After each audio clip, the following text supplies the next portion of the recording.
Glória a Deus.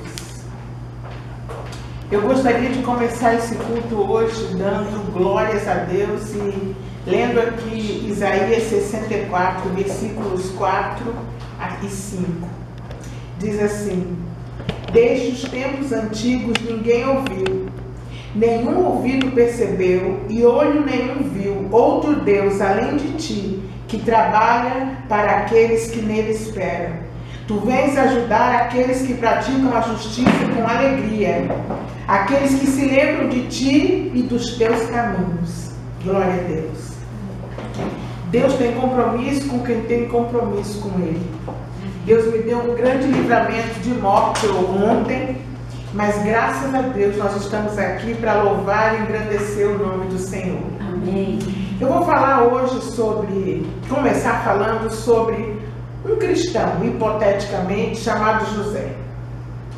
Um dia, José aceitou o convite de um amigo e foi a uma igreja. E lá ele ouviu a pregação do Evangelho.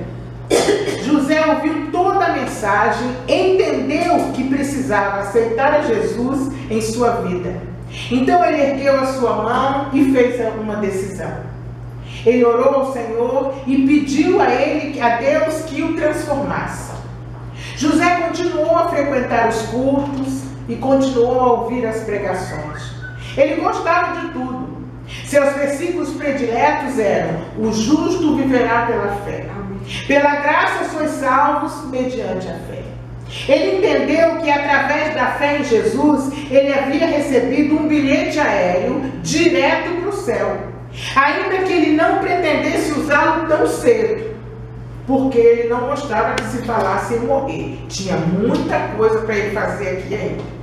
José então tornou-se um frequentador regular dos cultos. Às vezes contribuía com alguma oferta, cumprimentava as pessoas com alegria e era querido por todos. No entanto, sua vida real fora da igreja continuava exatamente como estava. No trabalho, ele continuava a participar do esquema de falsificar os resultados das vendas para bater as metas da empresa. Em casa, os seus acessos de ira, com chutes nas portas e ameaças à esposa e aos filhos, continuaram. Com os colegas, ele manteve as noitadas de sexta-feira, as piadas picantes na hora do cafezinho, e com a família, ele continuou a ser rancoroso, amargurado e do tipo que não perdoa e jamais esquece. Algum tempo depois, um amigo perguntou a José como estava a sua vida de cristão. E ele respondeu: uma maravilha. Aceitei a Jesus como meu Salvador e até já me batizei. Vou aos cultos de domingo e sempre que dá, eu leio a Bíblia. Estou muito alegre com a minha vida cristã. O que é que aconteceu realmente com José? Nós vamos partir do pressuposto que a oração do José foi sincera e o seu desejo de colocar Jesus no controle de sua vida era verdadeiro. Pode ser que o José seja um novo convertido, isso é, alguém que entregou a sua vida a Jesus há pouco tempo. Mas por quanto tempo alguém continua sendo um novo convertido? Nesse caso, o José ainda não conhece todos os recursos espirituais que estão à disposição dele para a sua nova vida em Cristo prosperar. Ele ainda não conhece o poder da oração. Ele não sabe o bem que a confissão dos pecados faz. E ele ainda não aprendeu a confiar em Deus por experiência própria. E ele conhece bem pouco sobre o caráter de Deus. Pedir perdão e perdoar ainda é algo que ele desconhece. E na maior parte do tempo, ele ainda age movido por seus próprios impulsos, por suas emoções. Ele ainda está descobrindo a realidade de negar-se a si mesmo e tomar a sua própria cruz. Nesse caso, ele é um bebê na fé. Quando Paulo escreveu a carta de Corinto, em sua primeira carta, ele afirmou que os neófitos, ou os bebês na fé, eram pessoas carnais, usando para isso a palavra sarkinos. Ele disse: vocês são feitos de carne, irmãos. E quando estivemos juntos pela primeira vez, vocês eram como bebês recém-nascidos para a realidade da vida no Espírito. Por isso, eu nem pude, disse Paulo, conversar com vocês sobre as coisas do Espírito.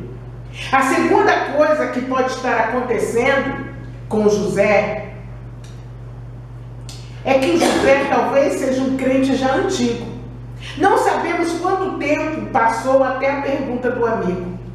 Já faz algum tempo que ele reconheceu Jesus como seu Salvador e durante todo esse tempo ele participou de uma igreja local, ouviu sermões, participou de encontros, leu alguns livros e até fez alguns cursos. José pode ter ouvido bastante informação sobre como é a vida guiada pelo Espírito de Deus. Mas essas informações não se transformaram em mudanças reais na vida de José.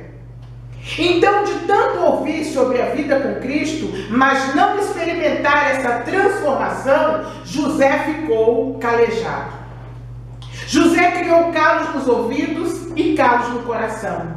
Ele tem calos na alma. José acostumou-se com uma vida dupla. No domingo, cara de santo, roupa de santo, vocabulário de santo, e na semana, o verdadeiro José, dominado por sua natureza carnal, se apresenta no trabalho e na família. Quando o apóstolo Paulo soube, através de algumas pessoas da família de Cloé, que os irmãos de Corinto estavam divididos em grupos, por preferência que tinham por uns por Paulo, outros por Pedro, outros por Apolo, ele afirmou: vocês ainda são carnais.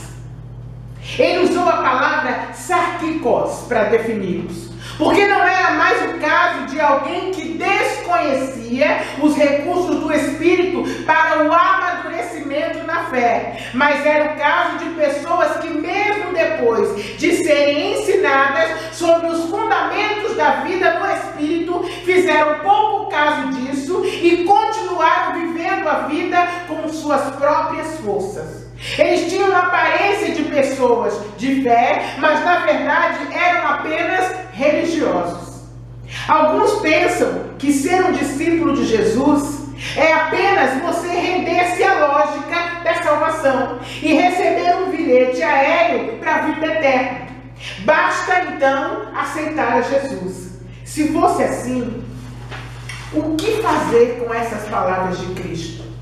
Lá em Lucas 9:23, Jesus disse assim: se alguém quer vir após mim, a si mesmo se negue, dia a dia, tome a sua cruz e siga-me. Qual seria o significado de seguir a Jesus?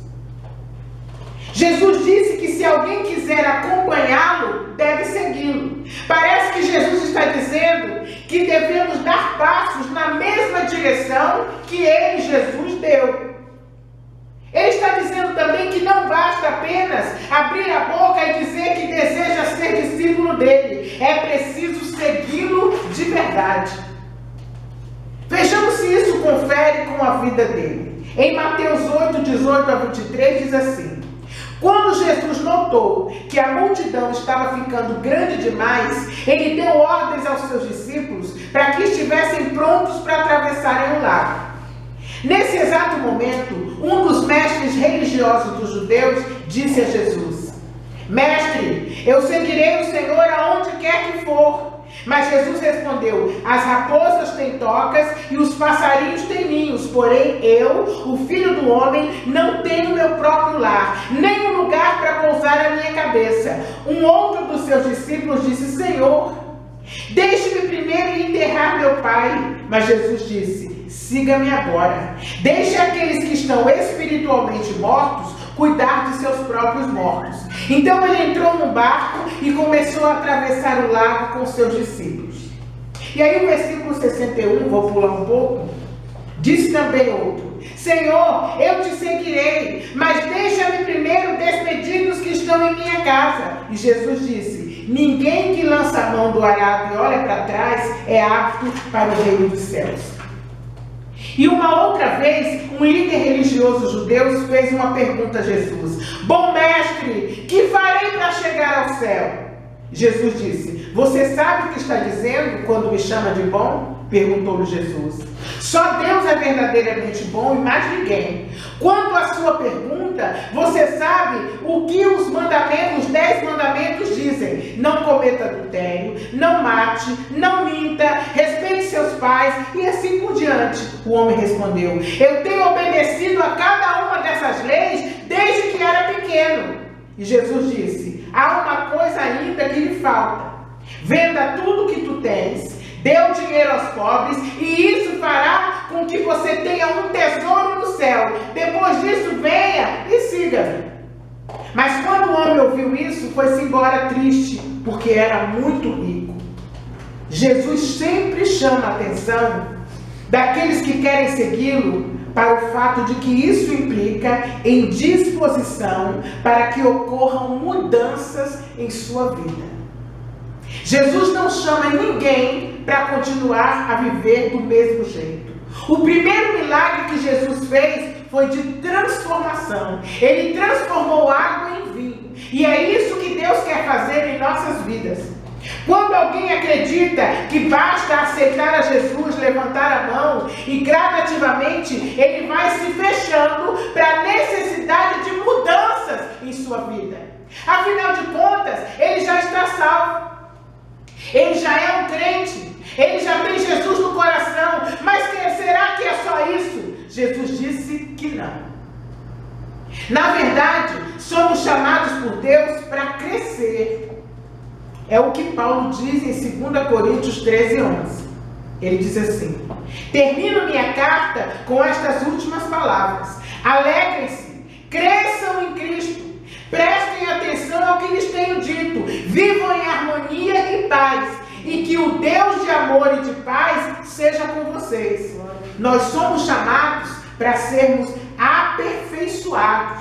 É isso que está escrito em 1 Pedro 5:10. Ora, o Deus de toda graça, que em Cristo vos chamou à sua eterna glória, depois de ter sofrido por um pouco, Ele mesmo vos há de aperfeiçoar, vos há de firmar, vos há de fortificar e vos há de fundamentar. Amém, glória a Deus.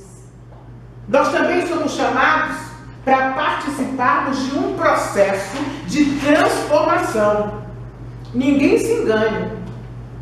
Romanos 12:2 diz assim: não se amoldem ao padrão deste mundo, mas transformem-se pela renovação da vossa mente, para que vocês sejam capazes de experimentar e de comprovar qual é a boa, agradável e perfeita vontade de Deus para as vossas vidas. Mas como é que eu cresço em Cristo? Isso é algo que eu tenho que fazer ou é algo que Deus faz por mim? 1 Pedro 5:10 diz assim: ora, o Deus de toda graça, que em Cristo vos chamou à sua eterna glória, depois de ter sofrido por um pouco, Ele mesmo vos há de aperfeiçoar, Ele mesmo vos há de firmar, Ele mesmo vos há de fortificar e Ele mesmo vos há de fundamentar. E Romanos 12:2: não se amoldem ao padrão desse mundo, mas sejam transformados pela renovação da vossa mente, para que vocês sejam capazes de experimentar e comprovar qual é a boa, agradável e perfeita vontade de Deus para as vossas vidas. Então, a resposta para a pergunta como eu cresço é como uma moeda. Ela é uma só, mas ela tem duas faces, que não podem ser separadas uma da outra. A primeira face diz respeito à soberania de Deus e à decisão que Ele tomou de nos tornar a imagem de Cristo. Ele está conduzindo a sua história em direção a isso. Nada do que acontece com você está fora do propósito de Deus em lhe aperfeiçoar. Porque todas as coisas contribuem juntamente para o bem daqueles que amam a Deus. Ah, doença, sim.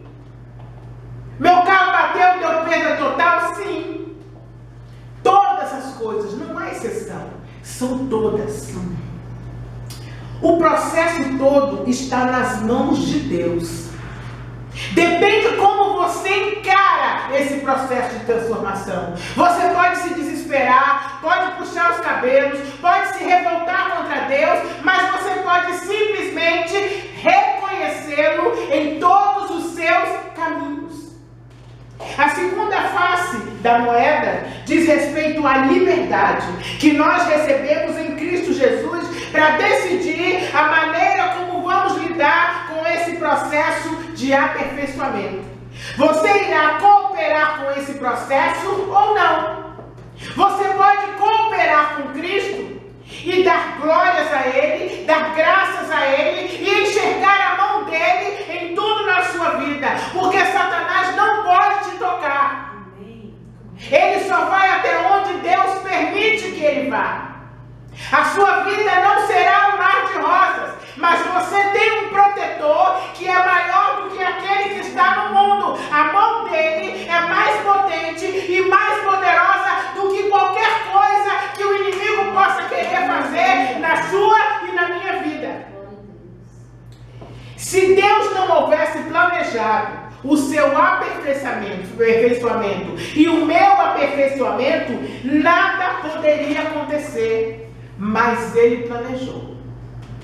Se Ele, por meio de Cristo, não tivesse nos concedido poder para mudar nossas vidas, nada poderia acontecer. Mas Ele concedeu.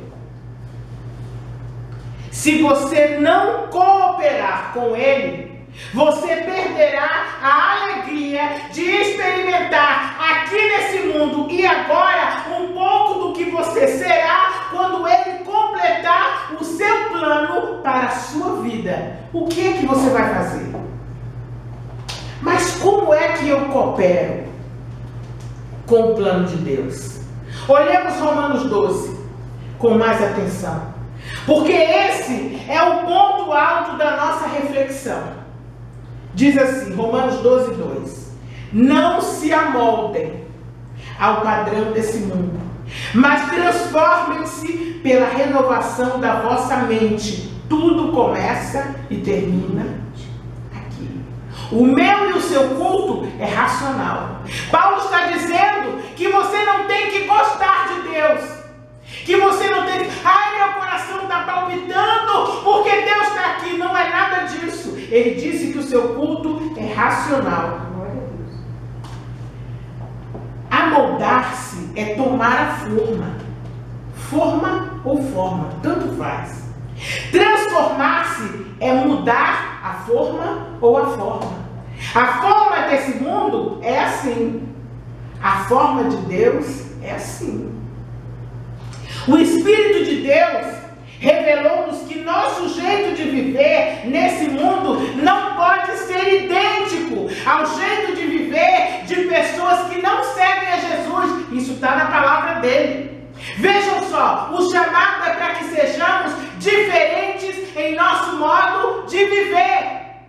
Mas como é que eu coopero então, pastora?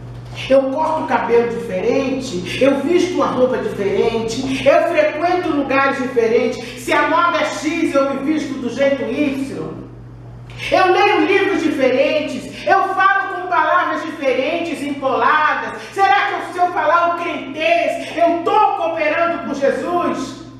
Cada uma dessas coisas pode ser usada, mas a diferença, a real diferença, não é essa. Elas não são a essência do que deve ser mudado ou transformado em nós. No que devemos ser essencialmente diferentes, então. A nossa mente deve ser diferente. Eu dirijo um culto lá no hospital e por 3 vezes eu orei por uma pessoa e ela caiu. No outro culto ele chegava, eu orava, segurava a pessoa e a pessoa tibufte. Da terceira vez eu olhei bem dentro do olho dele e disse: olha, tudo começa aqui. Ou você muda o que você pensa, ou você vai cair. Tem mais, eu vou orar agora, você vai ser liberto. Mas se você não mudar a sua maneira de pensar, descansar. Da próxima vez, Satanás vem com mais uma dúzia e entre você. Aí tá, foi embora. Quando foi ontem, ele deu testemunho. Porque o que acontecia? Ele tem um primo que é um primo irmão dele. E dentro dele surgiu uma vontade, que ele não sabe exatamente de onde vem, de matar o primo. Então ele arrumou um pau bem grande. E ele há semanas está tentando matar o primo. E segundo ele, o primo também tentando matar ele. Pensa na bênção. Primo e irmão foram criados juntos. E ele disse que ele refletiu sobre aquilo que eu tinha falado para ele, e ele foi pedir perdão ao primo. O primo não quis nem receber, eu também não ia querer, pensando que ele ia matá-lo. Aí ele orou a Deus e voltou lá, fez as pazes com o primo e deu testemunho. Eu orei por ele ontem e ele não caiu. Glória a Deus. É assim que funciona, irmãos. É a nossa mente que tem que ser transformada. Não adianta você botar uma roupa de crente, ter palavreado de crente como ele tinha. Glória a Deus, irmã. Aleluia. A irmã vai bem. Oh, pastora, glória a Deus. Deus seja louvado. Aí eu falava alguma coisa, ele, glória a Deus, aleluia. Não adianta ter palavreado de crente, roupa de crente, frequentar a igreja, não adianta nada disso. Paulo disse que nós temos que transformar a nossa mente. O pecado começa aqui. A Bíblia diz que todas as coisas ruins e carnais que o homem faz começam aqui. E como Satanás sabe qual é a tua fraqueza, ele dá só um empurrãozinho. Não adianta culpar o diabo, porque tudo começa aqui. Cada uma dessas coisas que nós falamos, as pessoas podem pensar que vai fazer diferença. Mas não é uma questão de raciocínio ou inteligência cognitiva. O que precisa ser diferente é a nossa maneira de ver o mundo, de compreender a vida e de ver as pessoas. O meu e o seu inimigo não são carne e nem sangue. O meu e o seu inimigo são potestades. Precisamos abrir mão do nosso jeito próprio de viver a vida e adotar o modo de pensar de Cristo. Transformai-vos pela renovação da vossa mente. Não adianta você estar todo vestidinho de crente, frequentar a igreja, ter um monte de amigo crente, cantar na igreja, mas quando você ou está dentro ou fora da igreja, está pensando, tomara que morra. Tomara que seja atropelado e morra. Tomara que desça fogo do céu e morra. Não adianta nada, é a minha e a sua mente que tem que mudar. No decorrer de toda a história da humanidade, Deus tem procurado apresentar e revelar para nós, raça humana, o seu modo de ver a vida. Ele tem insistido em dizer quem ele é e como ele considera a vida e quais os propósitos dele para as pessoas e para toda a sua criação. Está lá em Hebreus 1, versículo 1 a 4, diz assim: há muito tempo, Deus falou muitas vezes e de várias maneiras aos nossos antepassados por meio dos profetas. Mas nesses últimos dias, falou-nos por meio do Filho, a quem constituiu o herdeiro de todas as coisas, e por meio de quem fez o universo. O Filho é o resplendor da glória de Deus, e ele é a expressão exata do seu ser, sustentando todas as coisas por sua palavra poderosa. Depois de ter realizado a purificação dos pecados, ele se assentou à direita de Deus nas alturas, tornando-se tão superior aos anjos quanto o nome que herdou é superior ao nome deles. Jesus é o ápice dessa revelação. Ele é a expressão plena dos pensamentos de Deus. Cristo tem a mente de Deus e nós precisamos ter a mente de Cristo. Quando você tem a mente de Cristo, Deus começa a mostrar para você o que você precisa saber.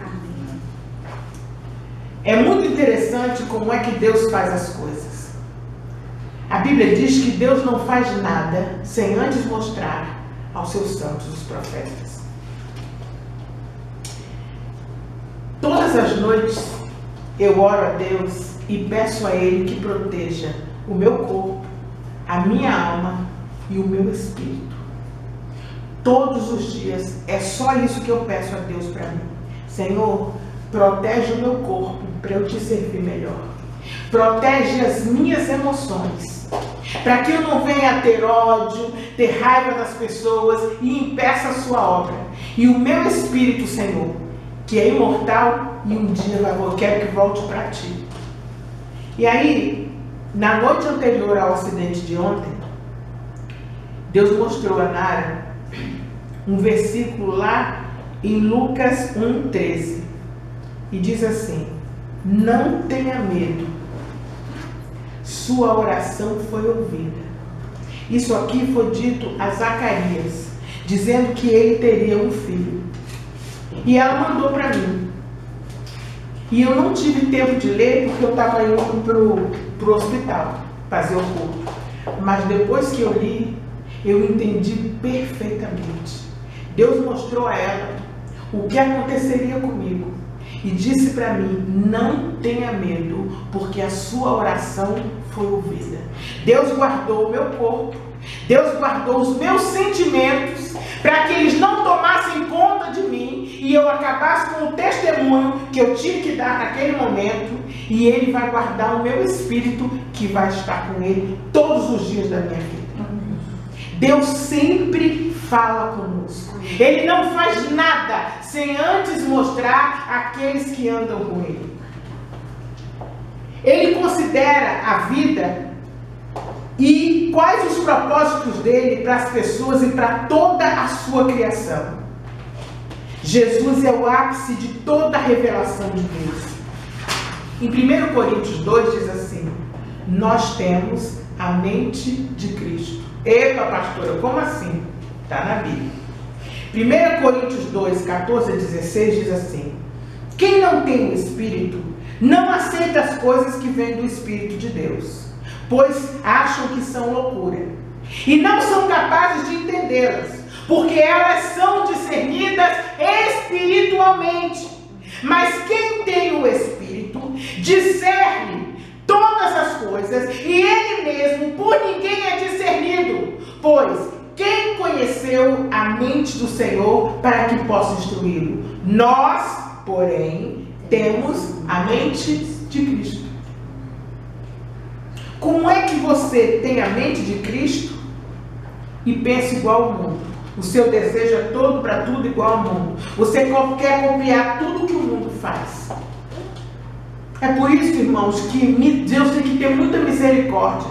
Hoje em dia, tudo que o mundo faz tem igual com o nome gospel. Tudo, boate gospel, funk gospel, pagode gospel, motel gospel, tem tudo gospel. Imagina se Deus está nisso, irmãos. Mas como assim nós temos a mente de Cristo? Isso é carne, irmãos. Deus é Espírito. E os seus adoradores devem adorá-lo em Espírito e em verdade. Não tem nada a ver com os desejos da carne e nem do corpo. Precisamos lembrar que todo aquele que um dia entregou o controle de sua vida a Deus e pediu a Ele que viesse habitar em si, tem o Espírito de Deus. E o Espírito conhece a mente de Deus. É por isso que a Bíblia diz que o Evangelho é loucura para quem não tem o Espírito. Esse povo é louco, anda com essa Bíblia debaixo do braço. Antes do meu pai se converter, eu tinha uma Bíblia bem esfarelada assim, mais do que essa, desde os 14 anos. Aliás, 15, eu ganhei quando eu fiz 15 anos. Eu andava com ela para cima e para baixo, não para esfregar na cara dos outros, mas onde eu ia, eu tinha um tempinho, eu parava e lia. E meu pai achava que eu era uma louca. Como é que pode uma moça que tem cultura, que está entrando para a faculdade, com uma Bíblia encebada debaixo do braço, falando dessas coisas de Cristo, falando em céu, em diabo, em inferno? Isso não entra na minha cabeça. Mas um dia entrou. Um dia ele aceitou Jesus.